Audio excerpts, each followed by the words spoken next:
Carbon और उसके यौगिक क्लास 10th साइंस के अंतर्गत एक चैप्टर है।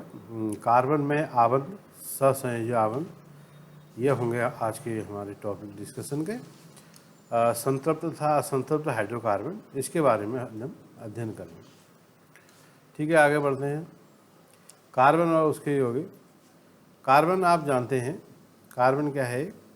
तत्व जिसका परमाणु क्रमांक 6 है और परमाणु भार उसका 12 है। तो कार्बन में जो इलेक्ट्रॉनों की संख्या है वो भी क्या है? 6 है। और प्रोटॉनों की संख्या वो भी क्या है? 6 है। और न्यूट्रॉनों की संख्या वो भी 6 है। तो तीनों इसमें प्रोटॉन, न्यूट्रॉन तथा इलेक्ट्रॉन की संख्या जो है 6 रहती है।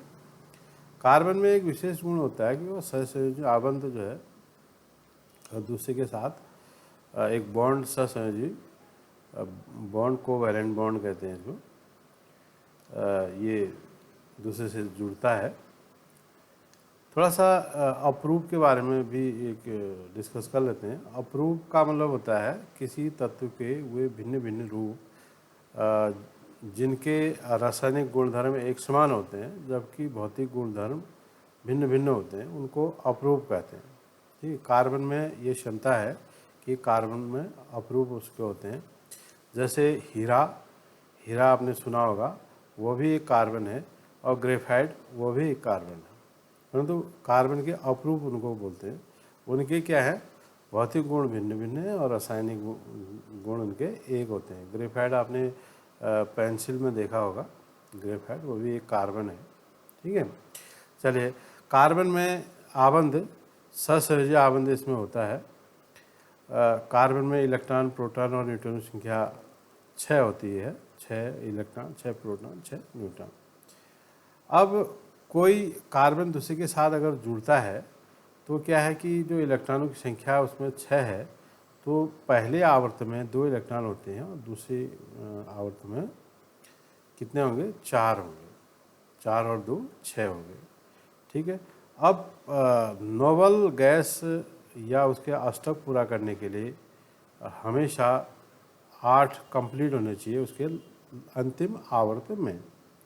अब अंतिम आवर्त में अगर 8 नहीं पूरे होते हैं तो जितना भी उसको दूसरे से ज़रूरत है या देते हैं या उसका सहसंयोजी बंध बना रहा है तो उतना ही लेना, उतना ही देना। जैसे कार्बन के अंतिम आवर्त में 4 इलेक्ट्रॉन है तो उसको 4 का 8 बनाने के लिए 4 की बॉन्डिंग होगी वहाँ पर। तो 4 की बॉन्डिंग होगी तो इलेक्ट्रॉन 4 देगा या 4 दूसरे से लेगा। ठीक है, तो इसलिए उसका 4 लेने से उसका 8 अष्टक जो है पूरा हो जाता है और वो नोबल गैस का रूप प्राप्त कर लेता है। ठीक है, तो इस कारण से कार्बन में सहसंयोजी आवंत उसमें बनता है जिसमें 2 अणु अपने इलेक्ट्रॉन आपस में बांट लेते हैं। सहसंयोजी आवंत जैसे हाइड्रोजन में भी है, H2 अगर हम उसको कहते हैं तो H2 हाइड्रोजन, एक इलेक्ट्रॉन हाइड्रोजन में होता है। तो एक इलेक्ट्रॉन जो प्रथम आवर्त में 2 इलेक्ट्रॉन मैक्सिमम होने चाहिए, तो 1 का 2 बनाने के लिए हाइड्रोजन, 2 हाइड्रोजन आपस में जुड़ते हैं तो अंतिम 1 लेगा 1 देगा तो 2 बन जाएंगे उसके अंत में, तो इसलिए H2O बनाता है। इसी तरह नाइट्रोजन, नाइट्रोजन का जो विन्यास होता है क्या होता है? परमाणु क्रमांक नाइट्रोजन का 7 होता है। 7 का मतलब होता है पहले आवर्त में 2 और दूसरे आवर्त में कितने? 5 बचे। 5 2 7 हुए ना, तो 5 बजे तो 3 की वो दूसरे से सहसंयोजी बंध जो है 3 की करता है, तो 3 दूसरे से लेता है, 3 दूसरे को देगा। जैसे 5 पहले से हैं, 3 दूसरे से 3 की बॉन्डिंग उसके 5 6 7 8, तो 3 के लिए वो दूसरे से बंध बनाता है। तो इस तरह से N और N या N2 जब बनाएगा तो 3 देगा 3 लेगा, तब जाके N2 नाइट्रोजन का अणु बनता है। इसी तरह जैसे कोई एक यौगिक है CH4, मीथेन कहते हैं जिसे। मीथेन में क्या होता है? सहसंयोजी बंध होता है। मीथेन का मतलब CH4। ये देखिए यहाँ पर उसकी मीथेन की संरचना आप देख रहे हैं, इसमें C है जो H4 से लगा है, तो C के चारों ओर हमने एक एक H दे दिए। एक H का आपने देखा पहले कि एक H में 1 इलेक्ट्रॉन होता है, तो वो भी अपना 2 पूरा करने के लिए 1 का आपस में सहसंयोजी बंध उसमें होता है। तो C के साथ, C का क्या है, 4 है, तो 4 वो किसी दूसरे से 4 उसे चाहिए, तो वहाँ पर क्या करता है, एक हाइड्रोजन एक देगा, दूसरा तीसरा 3, चौथा 4, 4 हाइड्रोजन है तो 4 की साझेदारी हाइड्रोजन से हुई।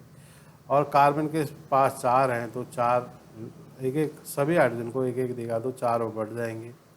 तो कार्बन C4 है लास्ट में, तो वह 8 प्राप्त कर लेगा, अष्टक उसका पूरा हो जाएगा। और हाइड्रोजन एक है तो एक कार्बन उसे दे रहा है तो वो 2, उसका अंतिम आवर्त में 2 वो कंप्लीट हो जाएंगे। इस तरह से सहसंयोजी बंध आबंध उसमें होता है। कार्बन की जो प्रवृत्ति होती है वह सर्वोत्मुखी प्रकृति कहते हैं। जैसे कार्बन में वह गुण होता है जो कि अन्य परमाणुओं के साथ आबंध बनाने का गुण उसमें होता है। इसके कारण बड़ी संख्या में अणु कार्बन के बनते हैं, यौगिक कार्बन के बनते हैं। इस गुण को श्रृंखलन कहते हैं, क्योंकि कार्बन के बाहरी कोश में 4 इलेक्ट्रॉन होते हैं, इसीलिए वह 4 कार्बन अणु अन्य 4 के साथ जो है आबंध बनाता है।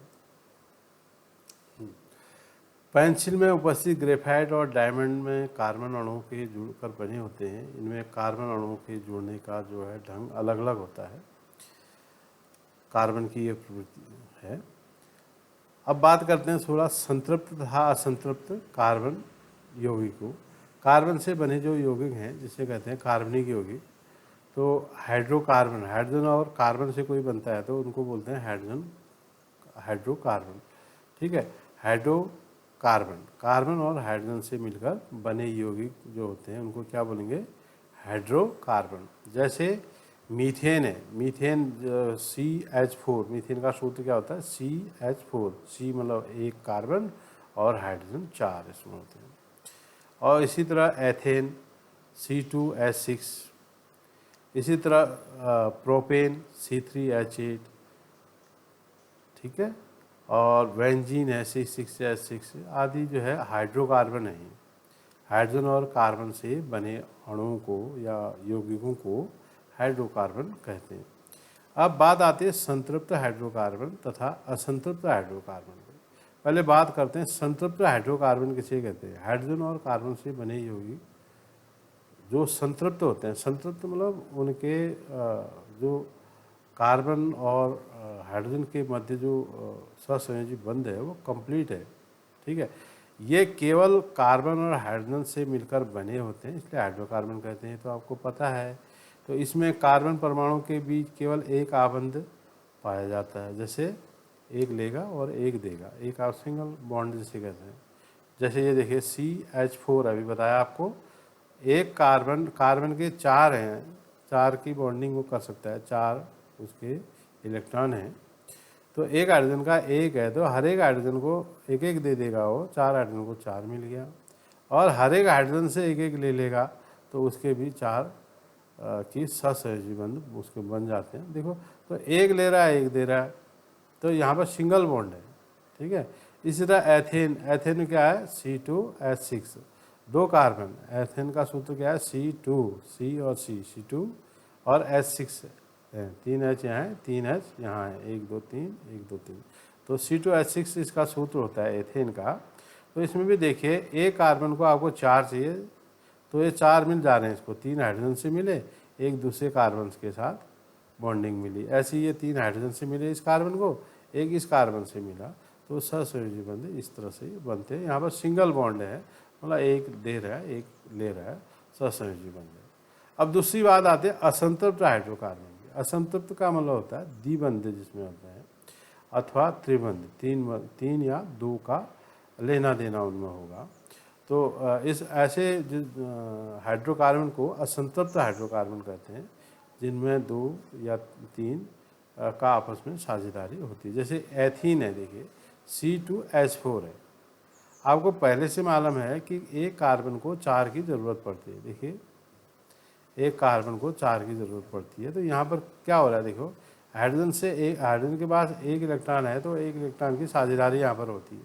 ठीक है, एक एक इलेक्ट्रॉन, एक हाइड्रोजन इससे देगा कार्बन को, एक लेगा। ठीक है, हाइड्रोजन का तो 2 कंप्लीट करना उसका हो जाता है, एक उसके पास है, एक कार्बन से लेगा, एक कार्बन यहाँ से